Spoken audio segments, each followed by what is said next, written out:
Hello, welcome back to the Indie Ocean, and to the final part, at least for now, of Let's Play Dead Pixels on Xbox Live Indie Games. We've already covered the previous two modes, the main campaign mode and the solution. Today we're going to cover Last Stand. Unlike... oh god, a terrifying looking woman. It's like being in town on a Saturday. Unlike the main campaign and the solution, Last Stand doesn't have you sort of trying to progress anywhere, trying to get to the end of a level or anything like that. It's more of a wave survival thing, kind of like the zombies modes in the Treyarch Call of Duty games, if you've ever played those.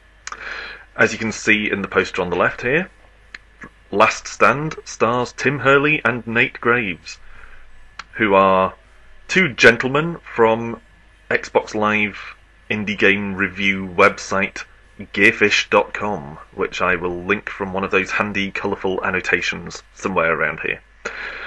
They're also two gents of my, somewhat of my personal acquaintance. So it always gives me a good chuckle to throw them into the zombie apocalypse. And here's the story.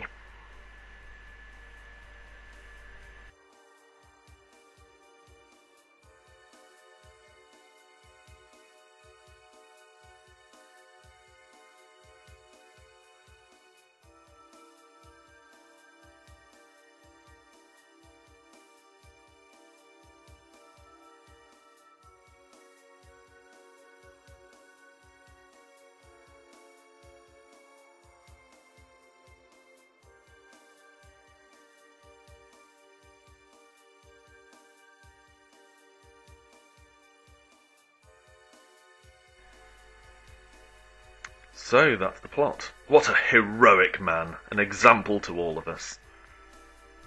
Hurley's Last Stand. I believe Nate Graves appears as the second player character, if you play local co-op here. But I don't have any local indie playing friends, so I haven't tried it. So I'm afraid you'll have to sit this one out, Nate. I pressed the wrong button there. Uncharacteristically, I'm recording this commentary after the fact, because I had all kinds of technical problems, programs ceasing to work, and the audio crap. Oh, what an appropriate slip of the tongue. The audio track going all crappy, and so rather than just re-recording the whole video, I'm commentating afterwards. Fortunately, this was a few days ago and I can't remember what I did. So anyway, you'll notice here that there are shops all over the place, because we're inside a shopping centre, but none of them are open. And we just have these two guns, the Wesker sidearm, which is weak but has unlimited ammunition, I believe, and the Chambers shotgun, which is the standard starting weapon in the other modes as well, and a couple of medkits and stuff. But as I say, none of the shops are open.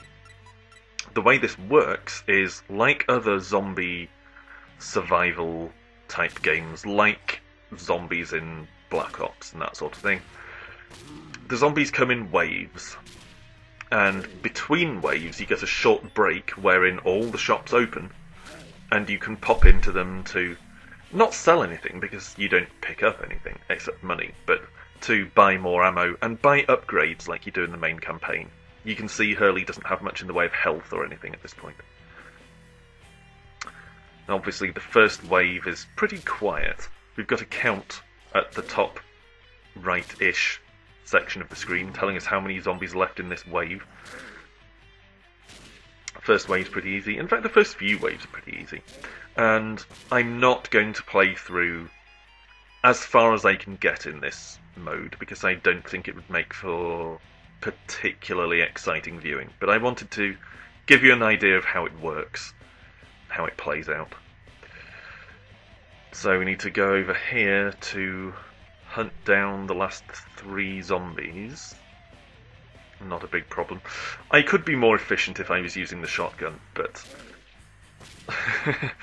I think it's maybe a hangover from playing the original Resident Evil and the original Silent Hill, that I'm always very, very conscious of my ammunition.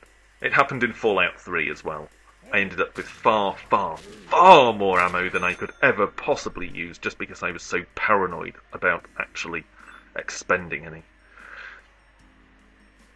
So we can use what little money we've picked up to buy some stuff. Basically going with ammo here, I think.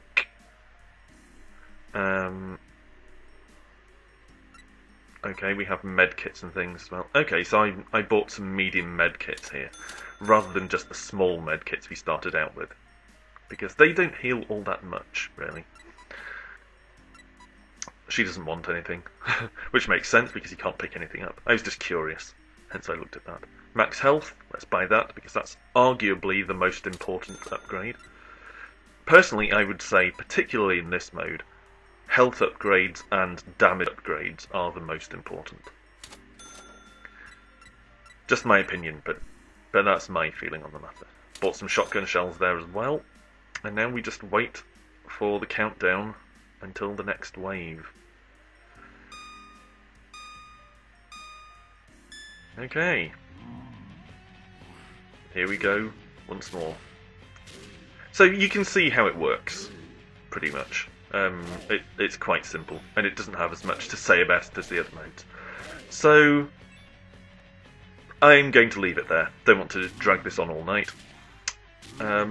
Last Stand on its own probably wouldn't be worth buying the game for. I mean, 80 Microsoft points, yeah, okay, maybe it would be worth that, because it is good fun, but it doesn't have the same longevity or replayability or anything like that that the other modes have, particularly the main campaign. But it is a nice addition, and particularly considering it's a completely free addition to a game that was only 80 Microsoft points anyway.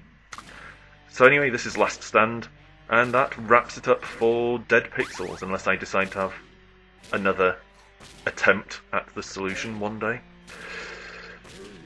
That's it for my Let's Play of this game, but I will have more coming in the future. I have a few ideas for them. I've actually already recorded the first episode of the next one, but if you have any suggestions, requests, anything like that, I've already had one request, so I'm giving that some thought. Any others you'd like to see, give me a shout in the comments below or at my Twitter, @AlanWithT. Thanks for watching, and see you next time. What a lovely night it is. No, Hurley! Stop trying to hug the zombies! No, stop it! God, Hurley, you're such an idiot! Job satisfaction.